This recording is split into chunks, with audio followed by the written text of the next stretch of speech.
വനജേ വനജേ വനജേ. ആ ബിന്ദു ചേച്ചിയോ? ചേച്ചി അമ്മ ഇവിടെ ഇല്ല. അമ്മ നേരത്തെ ആ രാധിക ചേച്ചിന്റെ വീട്ടിൽ പോകുന്നുണ്ട്. ആ രാധികന്റെ വീട്ടിൽ പോയതാ മോനെ. എനിക്ക് ശരിക്കും പറഞ്ഞ അമ്മനെ അല്ലായിരുന്നു കാണേണ്ടത്, മോന്റെ ഭാര്യ തന്നെയാ. അവളെ ഒന്ന് വിളിക്കുവോ? അവളെ വീട്ടിൽ പോയത് അപ്പൊ 2 ദിവസമായി. എന്താ ചേച്ചി, ഇതിന് കാര്യമുണ്ടോ? അല്ല മോനെ, ഞാനേ അന്ന് ആ കുട്ടിനെ കൊണ്ട് പറഞ്ഞതായിരുന്നു എൻ്റെ മോൾക്ക് എവിടെയെങ്കിലും ഒരു ജോലി ഉണ്ടെങ്കിൽ ഉണ്ടാക്കാൻ. അവള് പറഞ്ഞു അവള് ജോലിക്ക് പോകുന്ന അടുത്ത് അതോ സ്ഥാപനത്തിൽ ഒരാൾ വേണം എന്നുള്ളത്. അത് പറഞ്ഞിട്ട് കുറച്ച് ദിവസമായി. അപ്പൊ ഇവള് പറഞ്ഞിട്ട് കേൾക്കുന്നേ ഇല്ല, ഞാൻ പോകില്ല എന്നാ പറയുന്നത്. ഇന്നിപ്പോ ആങ്ങളെ അച്ഛനൊക്കെ കൂടി അവളെ പറഞ്ഞ് സമ്മതിപ്പിച്ചു. അപ്പൊ അവള് പോകാന്ന് പറഞ്ഞ മോളെ കൊണ്ട് ചോദിക്കാൻ വന്നതാ. അല്ലാതെ അവള് പറഞ്ഞിട്ടുണ്ടായിരുന്നു സ്ഥലത്ത് ജോലിക്ക് ആളെ വേണമെന്ന് ചേച്ചിയോട് പറഞ്ഞിട്ടുണ്ടായിരുന്നല്ലോ. എന്നിട്ട് മോൾക്ക് പോകാൻ പറ്റില്ല പറഞ്ഞിട്ടേ ഇവിടത്തെ ഏതോ ഒരു കുട്ടിനെ അവിടെ ആക്കി കൊടുത്തിട്ടുണ്ടായിരുന്നു. ഇനിയിപ്പോൾ എന്താ ചെയ്യുക മോനെ? അവളുടെ അടുത്ത് ഒന്നും കൂടി പറയോ, അല്ലെങ്കിൽ മോൻ്റെ പരിചയത്തിൽ എവിടെയെങ്കിലും ഉണ്ടെങ്കിലേ ഒരു പണി ഉണ്ടാക്കും മോനെ. ഒരു 5,000-6,000 രൂപ ശമ്പളം കിട്ടിയാലും മതി. ആ ചെക്കനും പണിക്ക് പോകുന്നില്ല, അവളുടെ അച്ഛനും പോകുന്നില്ല എവിടത്തേക്കും. പിന്നെ എവളും ഇങ്ങനെ പഠിപ്പും കഴിഞ്ഞിട്ട് വെറുതെ വീട്ടിലിരുന്നാലേ അവൾ PSC എന്തൊക്കെയൊക്കെയോ എഴുതിയിട്ടുണ്ട്. അത് ഏത് കാലം കിട്ടും പറഞ്ഞിട്ടിരിക്കുക. അപ്പൊ താൽക്കാലികം എന്തെങ്കിലും പോയാൽ കുടുംബത്തിലെ ചെലവെങ്കിലും കഴിഞ്ഞു പോകുമല്ലോ. വല്ലാത്തൊരു വിഷമം മോനെ. ആ ചെക്കനും പണിക്ക് പോകാൻ പറഞ്ഞിട്ട് കേൾക്കുന്നില്ല, അതാണ് ഒരുപാട് വിഷമം. അല്ലേ ഇത്രയും ബുദ്ധിമുട്ടിലാണെങ്കിലേ അന്ന് അവള് പറഞ്ഞപ്പോ തന്നെ അവള് മോളെ അയച്ചുവിടായിരുന്നു. സാരല്ല, ഇതിപ്പോ എന്തായാലും ടൗണിൽ വർക്ക് ചെയ്യുന്നുണ്ടല്ലോ, കുറെ ഷോപ്പ് ഉണ്ട്, ആരെങ്കിലും ചോദിച്ചു നോക്കാം. എന്തായാലും ഇപ്പൊ 6,000 മിനിമം ഒരു 10,000 രൂപ ഉണ്ടാവും. സാരല്ല, അത് ഞാൻ റെഡി ചെയ്ത് തരാം കേട്ടോ. ഓ മോനെ, ഒരുപാട് നന്ദിയുണ്ട്. എങ്ങനെയും ഒന്ന് ശരിയായി കിട്ടിയാൽ മതിയായിരുന്നു. എന്നാലേ ചേച്ചി നാളെ വരട്ടെ മോനെ, എവിടെയെങ്കിലും ഉണ്ടെന്ന് പറയോ? അല്ലേ ചേച്ചി, അത് ഞാൻ നോക്കട്ടെ. എന്തായാലും കിട്ടിയാല് ചേച്ചിയുടെ നമ്പർ അമ്മയുടെ അടുത്തുണ്ടല്ലോ, ഞാൻ വിളിച്ച് പറയാം. ബിന്ദു നിന്നെ കാണണം നിൽക്കാൻ. എന്താ സുധാകരേട്ട കാര്യം? ഞാൻ മരുമോളിൽ നിന്ന് കാണട്ടെ പറഞ്ഞിട്ട് വന്നതാ, പെണ്ണിനൊരു പണി ഉണ്ടാക്കാൻ വേണ്ടിട്ട് എവിടെയെങ്കിലും. ബിന്ദു നിന്റെ മോൾ കല്യാണം ആലോചിക്കുന്നുണ്ട്. അപ്പൊ എനിക്ക് കമ്പനിക്കാരൻ്റെ മോനുണ്ട്, നല്ല ചെക്കനാ. കല്യാണത്തിന്റെ പ്രായമൊക്കെ മോൾക്കായി. പക്ഷെ ആ വീട് നിങ്ങൾക്ക് അറിയുന്നതല്ലേ, ചെറിയൊരു ഓടിട്ട പോലെയാ. ഒരു റൂമല്ലേ അതിലുള്ളൂ. ആ ഹോള് പോലെ കെട്ടി ചെറുതായിട്ടൊന്നും മറച്ചിട്ടുണ്ട്. ഒരു കല്യാണം കഴിച്ച് നല്ലൊരു വീട്ടിൽ ചെക്കനൊക്കെ വന്ന് റൂമൊക്കെ വേണ്ട ഏട്ടാ. പിള്ളേർക്ക് എന്തെങ്കിലുമൊക്കെ ഒരു പണിയൊക്കെ ആയി കഴിഞ്ഞാൽ അപ്പുറത്തൊരു റൂമൊക്കെ എടുത്ത ശേഷം കല്യാണം നോക്കാന്ന് പറഞ്ഞിട്ടാ. അതിനിപ്പോ എന്താ ബിന്ദു, ചെക്കമ്മളം താമസിക്കണ്ട ഇല്ലല്ലോ, താൽക്കാലം അപ്പുറത്തെ റൂം എടുക്കേ. ഇപ്പൊ എങ്ങനെ റൂം എടുക്കാനാ സുധാകരേട്ടാ? മൂപ്പര് പണിക്ക് പോയിട്ട് കാലിൽ എന്തോ വീണു പറഞ്ഞ് 3 മാസമായി അവിടെ തന്നെ ഇങ്ങനെ ഇരിപ്പാ. ഒരു പൈസന്റെ വരുമാനവും ഇല്ല. ചെക്കൻ്റെ കാര്യം നിങ്ങൾക്ക് അറിയണതല്ലേ, ഒരു ദിവസം പണിക്ക് 9 ദിവസം പണിക്ക് പോകില്ല. ഇതൊക്കെ ആലോചിച്ച് ഉരുകി എനിക്ക് എണിക്കാൻ വയ്യാണ്ടായി. പെണ്ണ് പഠിപ്പ് കഴിഞ്ഞ് അവിടെ ഇരിപ്പാ. ഇനിയിപ്പൊ എന്തെങ്കിലും എന്താ ചെയ്യുന്ന ഒറ്റ പിടുത്തും എനിക്കില്ല. അപ്പൊ രാവൻ പണിക്ക് പോകണല്ലേ? നീ ഒരു കാര്യം ചെയ്യ്, രാവൻ എന്റെ മുന്നിലേക്ക് വരാൻ മതി, എനിക്കൊരാള് വേണം അവിടെ. ആവൂ, എനിക്കിപ്പോഴാ ഒരു ജീവൻ വെച്ചത് മോനെ. ഏട്ടാ, മൂപ്പര് എന്തായാലും വരും, വന്നില്ലെങ്കിൽ ഞാൻ അയച്ചു വിടും പണിക്ക്. പിന്നെ ശമ്പളം കിട്ടിക്കഴിഞ്ഞാൽ മൂപ്പന്റെ കയ്യിൽ കൊടുക്കണ്ട, അത് എൻ്റെ കയ്യിൽ ഏൽപ്പിച്ചാൽ മതി. എന്തെങ്കിലും ഞാൻ 100-500 മൂപ്പർക്ക് കൊടുക്കാം, എന്നാലും അത് വീടെത്തും. അത് കാരണം പറഞ്ഞതാ. ആദ്യം നീ പണിക്ക് വരാൻ പറയും, സമ്പളത്തെ കാര്യല്ലേ, അഭിനന്ദനം ചെയ്യാം. നാളെ വരാൻ പറയുന്നില്ല, നാളെ പണിക്ക് വന്നിരിക്കും ഏട്ടൻ്റെ അടുത്ത്. പിന്നെ ഇവിടുത്തെ നമ്പർ ഉണ്ടല്ലോ അവിടെ, ഞാൻ ഒന്ന് വിളിപ്പിക്കാം മൂപ്പരോട്. പിന്നെ എന്നാ പിന്നെ മോനെ ഞാൻ പോകട്ടെ, മോള് വന്നാലൊന്ന് പറയണേ. അതാ ശരി ചേച്ചി. അല്ല ബിന്ദു ചേച്ചി വെറുതെ വീട്ടിലിരിക്കല്ലേ, ചേച്ചിക്കും എന്തെങ്കിലും പണിക്ക് പോയിക്കൂടായിരുന്നോ? അതും ശരിയാണ് മോനെ. ഞാൻ എന്തിനാ അല്ലെങ്കിലും വെറുതെ അങ്ങനെ വീട്ടിലിരിക്കുന്നത്? ചില സമയത്തൊക്കെ ഞാൻ ആലോചിക്കും, ഇതാ ഒരു മാക്സി പോലും വാങ്ങാൻ 5 പൈസ കിട്ടാൻ വഴിയില്ല. എല്ലാ പെണ്ണുങ്ങളും പണിക്ക് പോകണം. എന്തെങ്കിലും അന്വേഷിച്ചിട്ടേ ഞാനും അങ്ങ് പോകാന്ന് പറഞ്ഞിട്ടാ. കുടുംബത്തിൽ 4 ആളില്ലേ ചേച്ചി, എന്നിട്ടും ഇങ്ങനെ പറഞ്ഞു നടക്കേണ്ട ആവശ്യമില്ലല്ലോ. ദൈവം സഹായിച്ച ആർക്കും അസുഖമൊന്നും ഇല്ലല്ലോ.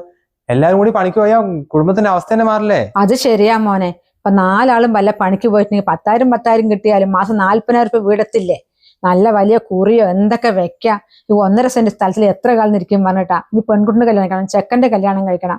എന്റെ മനസ്സിൽ നല്ല കണക്കുകൂട്ടലുണ്ട്. എവിടെയെങ്കിലും 2-3 സെന്റ് സ്ഥലം വാങ്ങി നല്ലൊരു വീടൊക്കെ എടുത്തിരിക്കാൻ നല്ല ആഗ്രഹമുണ്ട്. നോക്കട്ടെ മോനെ, ശ്രമിച്ചു നോക്കാം. ഇങ്ങനെയുള്ളവർ ഓരോരുത്തർ പറയുമ്പോഴല്ലേ നമുക്കൊരു എനർജി വരിക. ഇതുവരെ എന്ത് ചെയ്യും പറഞ്ഞിട്ട് ഇങ്ങനെ തന്നെ ഇരുന്നതാ. ഇപ്പൊ ഇവിടെ വന്ന് അച്ഛനും മോനോടൊക്കെ സംസാരിച്ചപ്പോഴേ മനസ്സിനൊരു ത്രില്ല് വന്നു. നോക്കട്ടെ മോനെ, ശ്രമിക്കാം. ഇനി ഞാനും എന്തെങ്കിലും പണിക്ക് പോകുക തന്നെ. എന്നാ ശരി, അമ്മ വന്നാ പറയണേ. ഏട്ടാ ശരി, എന്നാ ഞാൻ മൂപ്പരെ എന്തായാലും അയച്ചുവിടാം. ബിന്ദു നമ്മുടെ തൊട്ടപ്പുറത്തുള്ള വാളിലേക്ക് വന്നപ്പോഴേ എനിക്കൊരാളായില്ലേ, വിളിക്കാൻ പറയാനൊക്കെ. ആ ബിന്ദു 1 മാസമായിട്ടുള്ള ഇവിടെ വാടകയ്ക്ക് വന്നിട്ട്. ഇപ്പൊ തന്നെ എന്നെ കൊണ്ട് എന്താ പറയുന്നറിയോ, ഈ കവുങ്ങിന്റെ തെയ്യൊക്കെ ഇലയൊക്കെ അങ്ങോട്ടേക്ക് പോകണം, അതൊക്കെ വെട്ടിയിടണം. പിന്നെന്ത് ആ തെങ്ങിലെ മട്ടലൊക്കെ പോകുന്നു, അതൊക്കെ വെട്ടണം എന്ന് സ്വന്തം വീട്ടുകാർ പറഞ്ഞിട്ടില്ല. വാടകയ്ക്ക് വന്നവൾ പറയാൻ തുടങ്ങി. നമ്മുടെ കമ്പനിയിലെ പണിയെടുത്തിട്ടൊക്കെയാണ് ഇതൊക്കെ ചെയ്യാൻ തുടങ്ങിയത്. എന്നെ തന്നെ ഇങ്ങോട്ടേക്ക് ഭരിക്കാൻ തുടങ്ങി. ഞാൻ ഒന്നും മിണ്ടിയില്ല.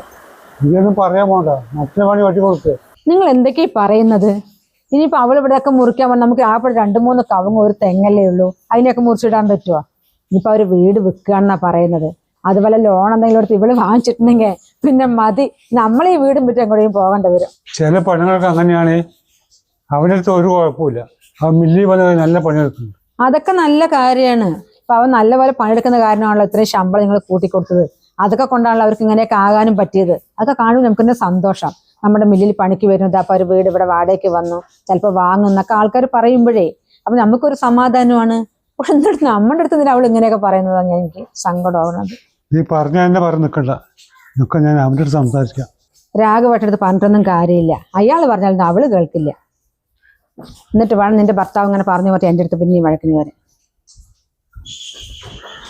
ഇവളോടൊന്നും പറഞ്ഞിട്ട് കാര്യമില്ല. ഇതിപ്പോ എങ്ങനെ ഇതിന്റെ മേലെ കേറാപ്പോ? വേറെ തെങ്ങിന് തന്നെ പിടിച്ച് മുറിച്ചു വിടണം. അത്രയ്ക്ക് ദേഷ്യം വരുന്നു. ഉള്ള മട്ടൽ മുഴുവൻ അങ്ങോട്ട് തണ്ണി നിൽക്കുന്നത്. എടി ബിന്ദു, നീ എന്താ ചെയ്യുന്നത്? ആ കൊലച്ച തെങ്ങിനെ കൊള്ളൽ കൊണ്ട് വെട്ടുക? കൊലച്ച തെങ്ങാണെങ്കിലേ അത് ആർക്കറിയണം? നിനക്ക് അറിയണ്ടേ? എത്ര ദിവസം കൊണ്ട് ഞാൻ പറയുന്ന ആ മട്ടൽ മുഴുവൻ അങ്ങ് മുറിച്ചിടുന്ന് പറഞ്ഞിട്ട്. ഈ വീടേ പണ്ടത്തെ പോലെയല്ല, ഞങ്ങൾ വാങ്ങാൻ പോകുക. അപ്പൊ ഞങ്ങൾ അഡ്വാൻസ് കൊടുത്തിട്ടുണ്ട്. ഇനി 2-3 മാസം കഴിഞ്ഞ് ഞങ്ങളത് വാങ്ങിക്കും. അപ്പൊ നിങ്ങനെ ഉപദ്രവം ഉണ്ടായാലേ ഞാൻ സമ്മതിക്കില്ലേ?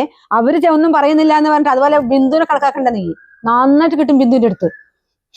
അവള് ചെന്ന് പല പ്രാവശ്യം ഞാൻ പറയുന്നു, നിങ്ങൾ ഈ വീട് വാങ്ങാണ് പറഞ്ഞിട്ട് ഈ വീട് ഞങ്ങൾ വിറ്റിട്ട് എവിടെയെങ്കിലും പോകണം. അല്ല, ആ തെങ്ങിനെ കൊണ്ട് എനിക്ക് എന്ത് ബുദ്ധിമുട്ടാണ് ഉള്ളത്? 1-2 മട്ടൽ അങ്ങോട്ടേക്ക് വരും, അപ്പം കട്ട് ചെയ്ത് വിട്ടാൽ പോരേനെ. ഇനി മട്ടൽ കിട്ടൽ പറഞ്ഞൊന്നും കാര്യമില്ല.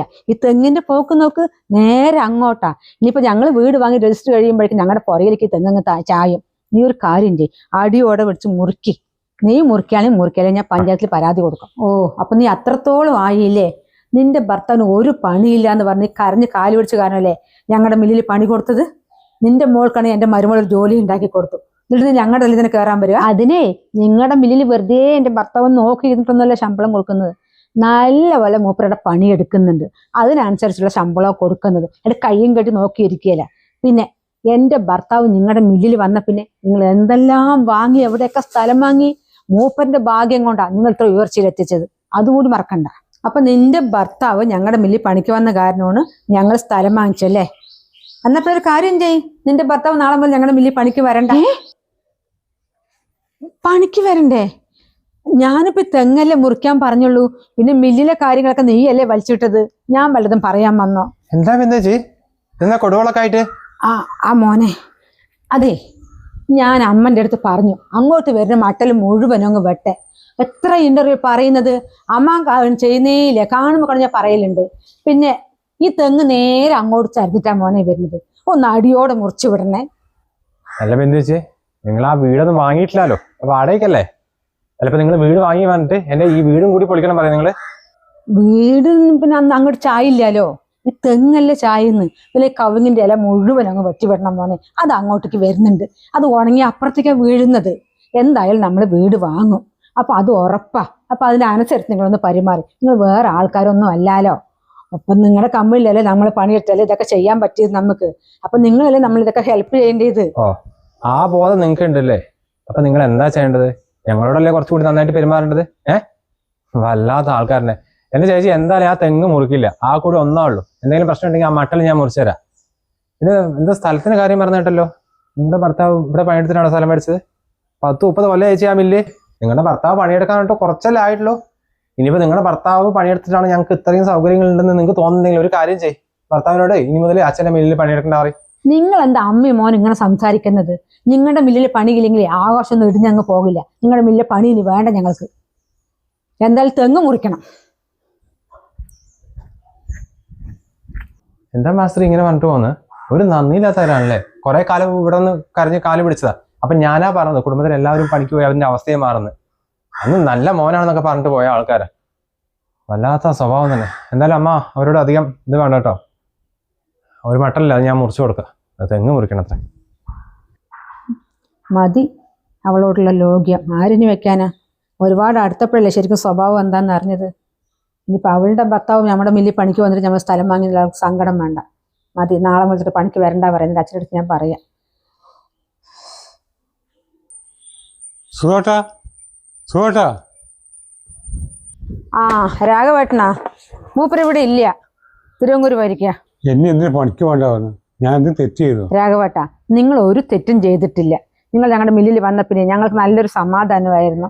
എന്ത് നോക്കി നടത്താൻ ഒരാളായിരുന്നു എൻ്റെ മൂപ്പര് ഇടയ്ക്കിടയ്ക്ക് പറയായിരുന്നു. പിന്നെ അതും കഴിഞ്ഞ് നിങ്ങളുടെ വാടകയ്ക്കും വന്നു. അപ്പൊ അതിലേറെ ഞങ്ങൾക്ക് സമാധാനമായതാ. പക്ഷെ നിങ്ങളുടെ ഭാര്യ വന്നിട്ട് എന്തെല്ലാം എന്ന് പറഞ്ഞത്, തെങ്ങ് മുറിക്കണം അല്ലെങ്കിൽ പഞ്ചായത്തിൽ പരാതി കൊടുക്കും. പിന്നെ നിങ്ങൾ മില്ലിൽ പണിക്കാൻ ശേഷമാണ് അത്ര ഞങ്ങൾ ഒരുപാട് ഉയർച്ചയിലെത്തി ഈ സ്ഥലങ്ങളൊക്കെ വാങ്ങിയത് നിങ്ങളെ കാരണമൊക്കെയാണ് നിങ്ങളുടെ ഭാര്യ പറയുന്നത്. അപ്പൊ ഞങ്ങൾ തൽക്കാലം പറഞ്ഞു, ഇപ്പൊ നിങ്ങൾ പണിക്ക് വേണ്ട. എന്താ അറിയോ, ഞങ്ങൾക്ക് വയ്യ, ശല്യാണ് ഇങ്ങനെയൊക്കെ പറഞ്ഞ് നടന്നാലേ ചുറ്റും ആൾക്കാരുള്ളതല്ലേ. അത്രമാത്രം വൃത്തികേട് നിങ്ങളുടെ ഭാര്യ പറഞ്ഞത്. ഭയങ്കര വിഷമമായി. അത് കാരണമാണ് തൽക്കാലം പണിക്ക് വേണ്ടെന്ന് പറഞ്ഞത്. അവൾ അങ്ങനെയൊക്കെ പറഞ്ഞല്ലേ? നിങ്ങളെ വേണ്ടി പണിക്ക് വന്നുകൊണ്ടാണ് ഞങ്ങൾ രക്ഷപ്പെടാൻ തന്നെ കാരണം. അവൾക്ക് വേണ്ടി ഞാൻ കൊടുക്കുക, പക്ഷെ മില്ലിൽ നിന്ന് ഒഴിവാക്കല്ലേ. എനിക്ക് വേറെ ഒരു വഴിയില്ല. രാഘവട്ട, നിങ്ങളെ പണിയൊന്ന് ഒഴിവാക്കുമ്പോഴേ ഞങ്ങൾക്ക് നല്ല സങ്കടമുണ്ട്. ഇവർ അച്ഛനും മോനും നിങ്ങൾ ഇനി വേണ്ടെന്ന് തന്നെ പറയുന്നത്. ഇനിയിപ്പോൾ എന്താ ചെയ്യാനാ?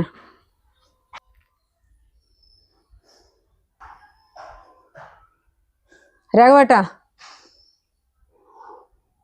പിന്നെ ഇവരുടെ അച്ഛനെയും മോനെ ഞാൻ പറഞ്ഞ് മനസ്സിലാക്കാം. നിങ്ങൾ എന്തായാലും നാളെ മില്ലിലേക്ക് പോയിക്കോളി.